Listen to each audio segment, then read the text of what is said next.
கர்மா. இன்னைக்கு பேச போறதே கர்மாவை பத்தி தான். கர்மா உண்மையா பொய்யா இது முதல்ல தெரிஞ்சுக்கணும். ஒரு ஜாதகத்திலே கர்மா இருக்கா இல்லையான்னு தெரிஞ்சுக்கணும். ஒரு ஜாதகத்துல கர்மா இருந்தா அதுக்கு ஏதாவது விமோச்சனம் இருக்கான்னு தெரிஞ்சுக்கணும். கண்டிப்பாக எல்லா கர்மாக்களுக்கும் விமோச்சனம் உண்டு. முதல்ல கர்மானா என்னன்னு தெரிஞ்சுக்கணும். ஒண்ணு முன்னோர்கள் செய்த பாவம், இன்னொன்னு நாம செய்த பாவம், இன்னொன்னு ஜாதகத்துல இருக்கிற பாவம்.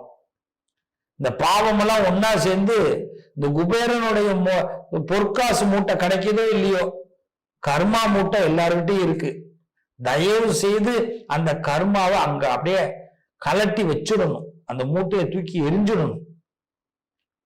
அதை எரிஞ்சாதான் நமக்கு ஒரு முடிவு, ஒரு நல்லது நடக்கும்.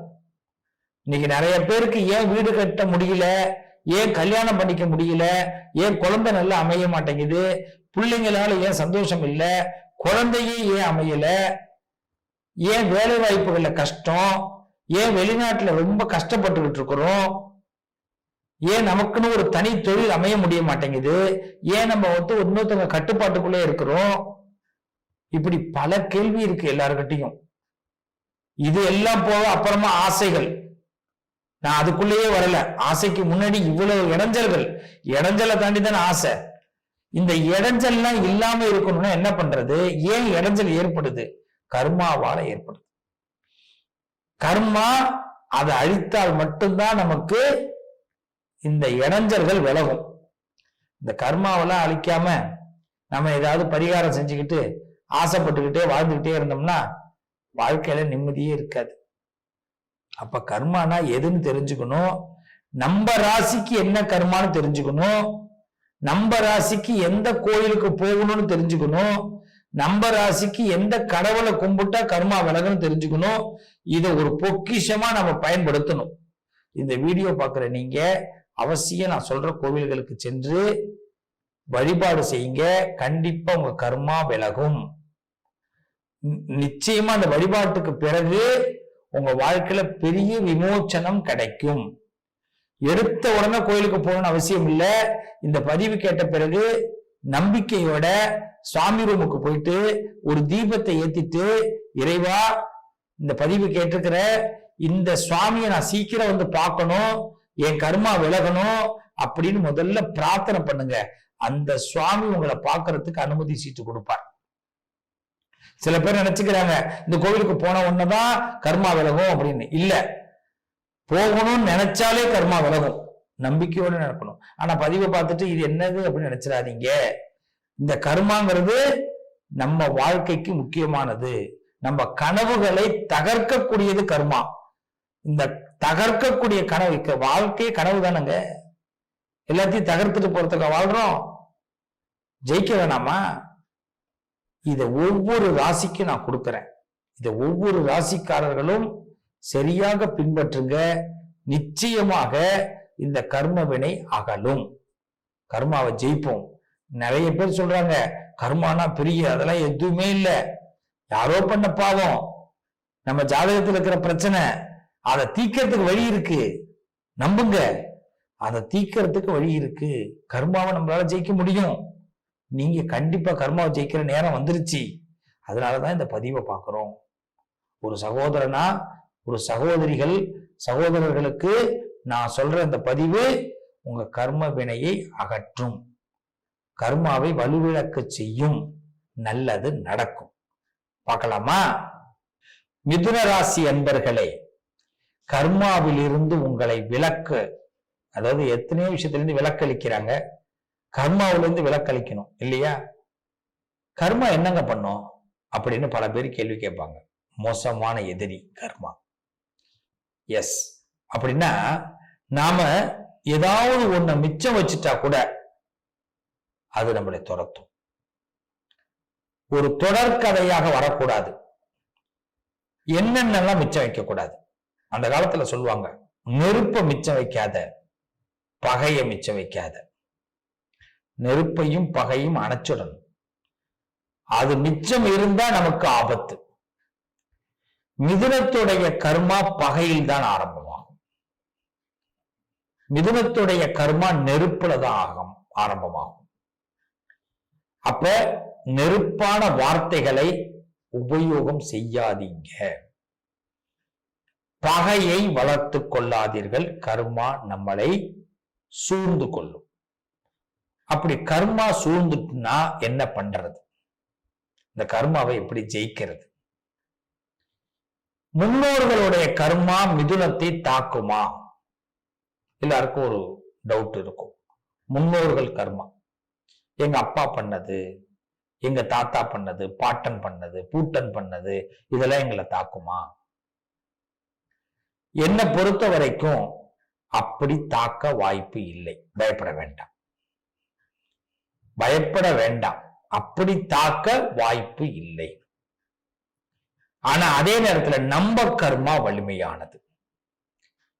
மிதுனத்திற்கு தன் கர்மா தான் வலிமையானது. அப்ப முன்னோர்கள் கர்மா வலுவிழந்துடுச்சு, அதனால பயமே இல்லை. அப்ப உங்கள் கர்மாவை நீங்க இப்ப சரி பண்ணி ஆகணும். அப்ப நீங்க கோபம் அடையக்கூடாது, எதிரிகளை வளர்க்க கூடாது, பகையை வளர்க்க கூடாது. இதை மட்டும் புரிந்து கொள்ளுங்கள். உங்க கர்மா உங்களை வெல்லும். கர்மா அதிகமானா என்னங்க பிரச்சனை அப்படின்னு சில பேர் கேட்பாங்க.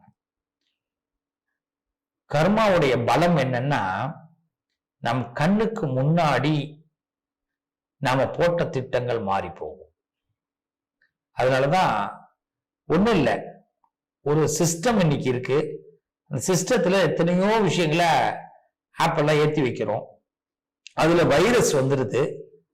அந்த வைரஸ் வந்த உடனே லாக் ஆகுதா இல்லையா சிஸ்டம்? சில நேரத்துல ஃபுல்லா ரீஸ்டார்ட் பண்ண வேண்டியதா இருக்கும். நம்ம ஏற்றி வச்ச ஆப்லாம் வேஸ்டா போயிடும். எத்தனையோ விஷயங்களை நம்ம சேகரிச்சு வச்சிருப்போம். அது எல்லாமே நம்ம ஒண்ணும் பண்ண முடியாம போய் சிஸ்டம் மட்டும் தான் நமக்கு கிடைக்கும் கடைசியில. இதே மாதிரி தாங்க கர்மா. ஒரு என்னை பொறுத்த வரைக்கும் கேன்சர் மாதிரி. அது எப்படி ஆரம்பிக்குதுன்னு கண்டுபிடிக்க முடியாது. அப்ப நல்ல வார்த்தைகளையும் பகையை வளர்க்காமலும் நம்ம இருந்தே ஆகணும்.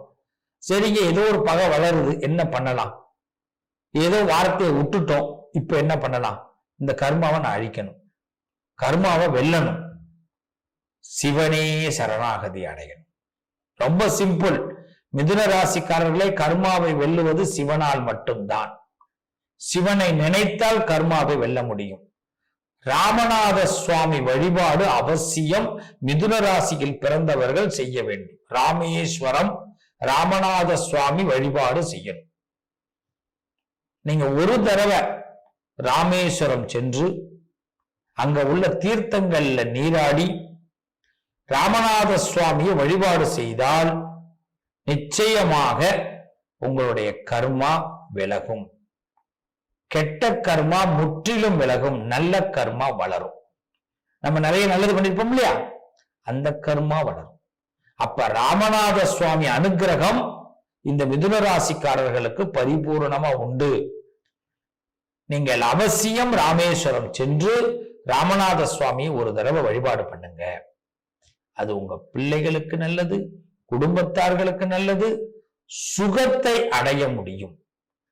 ராமநாத சுவாமியை வழிபாடு செய்துவிட்டு அங்கிருந்து உத்தரகோச மங்கைன்னு சொல்லுவாங்க.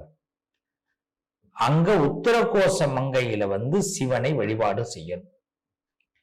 ராமேஸ்வரம் ராமநாத சுவாமி, இரண்டாவது உத்தரகோச மங்கை, அதை செய்து விட்டு வீட்டுக்கு வரணும்.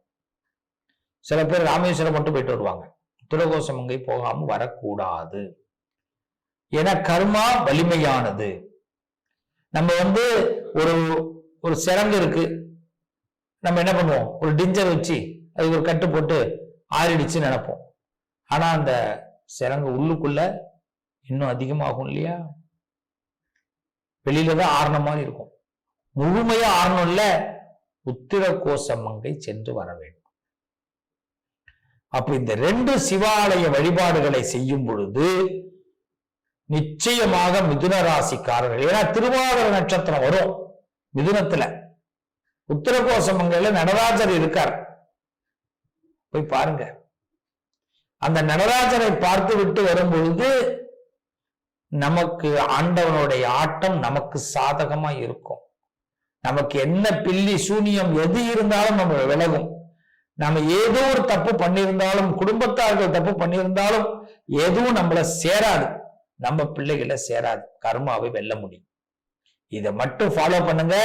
மிதுன ராசிக்காரர்களுக்கு கர்மாவை ஜெயிக்க முடியும். ராமநாத சுவாமியும் உத்தரகோச மங்கை அங்க நடராஜ பகவானையும் வழிபாடு செய்யுங்க. இது ஒண்ணு போதும். அதே நேரத்துல உங்களுடைய நம்பிக்கை அதிகமாக வர வேண்டும். பகையை வளர்க்க வேண்டாம். நல்லது நடக்கும். மிதுன ராசி அன்பர்களே, வாழ்த்துக்கள். உங்கள் கர்மா நிச்சயம் வெல்லப்படும்.